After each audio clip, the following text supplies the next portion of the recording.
किसी का धर्म नहीं पूछा, किसी की जात नहीं देखी गई, बस गोलियां चली, खून बहा, चीखें गूंजी और फिर भी हम जिंदा हैं एक ऐसे समाज में जहां आज भी लोग पूछते हैं, तेरी जात क्या है, तेरा धर्म क्या है। क्यों भाई, गोली चलने से पहले आतंकवादी ने धर्मनामा चेक किया था क्या? जाति प्रमाण पत्र मांगा था क्या? नहीं। लेकिन फिर भी हम मरने के बाद भी बंटे रहेंगे, हिंदू, मुसलमान, दलित, ब्राह्मण। वाह रे इंसान, तेरी सोच तो मौत से भी ज्यादा घटिया निकली। और ये जो तुम्हारा धर्म है ना, ये तुम्हारी इंसानियत को नहीं बचा पाया। जाति के घमंड ने तुम्हें सिर्फ नफरत दी, जिंदगी नहीं। आज अगर कोई धर्म ने रक्षा की होती तो किसी माँ की गोद सुनी ना होती। अगर जात ने कुछ बचाया होता तो कोई बहन विधवा ना होती। लेकिन नहीं, धर्म भी मरा, जात भी मरी और मरे हम सब इंसानियत के साथ। चलो थोड़ा सोचते हैं, जाति से क्या मिला तुझे? एक नकली सुपीरियरिटी, एक नकली आइडेंटिटी। और असली में क्या मिला? दिमाग का दीमक। और धर्म से क्या मिला? सुबह में घंटी बजा के, शाम को बम फोड़ के। वाह, क्या डेवलपमेंट किया है भाई। जाति बताकर पैदा हुए थे और धर्म बताकर मर रहे हो, जबकि दुनिया चांद पर कॉलोनी बना रही है और तू तेरा गोत्र क्या है पूछने में बिजी है। जब गोली चलती है ना, गोली सिर्फ सीना चीरती है और मौत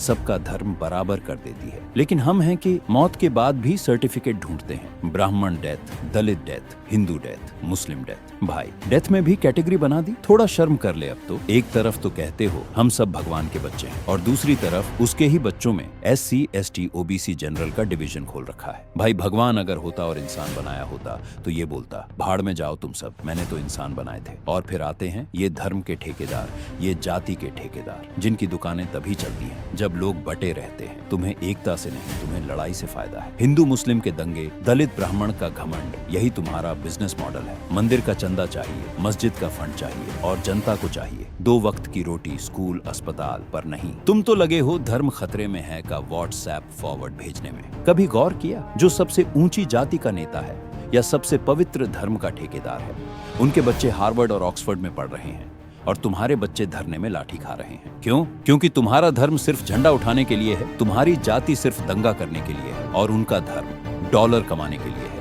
फिर भी तू बेजान भेड़ की तरह पीछे पीछे चला जा। जय धर्म, जय जाति, जबकि हॉस्पिटल में बेड नहीं, स्कूल में टीचर नहीं और नौकरी में वैकेंसी नहीं। लेकिन तुझे फर्क नहीं पड़ेगा, क्योंकि तेरा धर्म जिंदा रहना चाहिए, तेरी जाति चमकनी चाहिए, इंसानियत भाड़ में जाए। तू आज भी लड़ रहा है ना, जात के नाम पर, धर्म के नाम पर कभी सोचा असली दुश्मन कौन है? वो भूख जो तेरे बच्चे की आंखों में पल रही है, वो बेरोजगारी जो तेरे सपनों को कुचल रही है, वो बीमारी जो अस्पताल के गेट पर दम तोड़ रही है। असली दुश्मन ये है, न कि तेरा पड़ोसी जो अलग धर्म का है या वो लड़का जो दूसरी जात का है। तेरी असली लड़ाई पेट की है, तेरे बच्चों के भविष्य की है, इंसाफ की है, बराबरी की है, एक ऐसी दुनिया की है जहाँ तेरी औकात तेरी जाति से नहीं, तेरे काम से नापी जाए। लेकिन तू क्या कर रहा है? धर्म की दुकानों में जाकर मन्नत मांग रहा है, जाति की दीवारों पर खून से नारे लिख रहा है। तेरी हालत उस बंदर जैसी है जिसे 2 केले के लिए पूरी दुनिया से लड़वा दिया गया। और मजे देख, बंदर लड़ रहे हैं और केले किसी और की जेब में जा रहे हैं।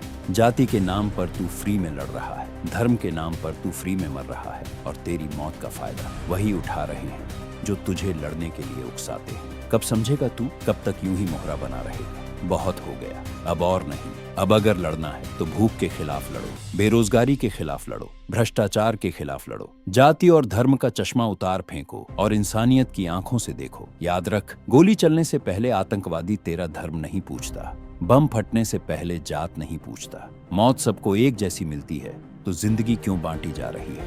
तेरी असली पहचान तेरी मेहनत है, तेरा हुनर है, तेरा सपना है, न कि तेरी जाति और तेरा धर्म। अब भी अगर तू नहीं जागा तो तेरी अगली पीढ़ी भी किसी धर्मगुरु के लिए लड़ती रहेगी, किसी जाति के नाम पर मरती रहेगी और गुलामी के नए चेहरे पहनती रहेगी। उठ, सोच, बदल, क्योंकि धर्म और जाति से बड़ी एक ही चीज है, इंसानियत। और अगर इंसान बन गया तो सारी दुनिया सलाम करेगी। जाति और धर्म का नशा छोड़ दे, वरना जिंदगी तुझे छोड़ देगी।